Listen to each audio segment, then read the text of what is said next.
அறிவிப்பு. பாரம்பரியமிக்க ஜல்லிக்கட்டு போட்டிகளில் பங்கு பெற்று அதிக காளைகளை அடக்கி சிறந்து விளங்கக்கூடிய வீரர்களுக்கு முன்னுரிமை அடிப்படையில் கால்நடை பராமரிப்பு துறையில உரிய அரசு பணியிடங்களுக்கு பணியமர்த்தி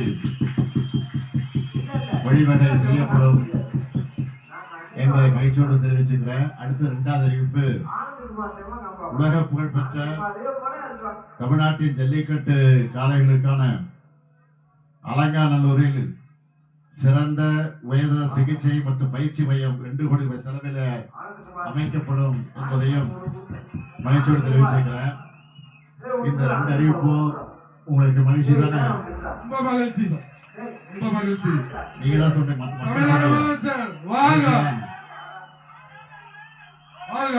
அந்த மகிழ்ச்சியோடு தமிழர்கள் எல்லோரும் வெல்வோம் ஒன்றாக என்று கூறி விடைபெறுகிறேன். நன்றி, வணக்கம்.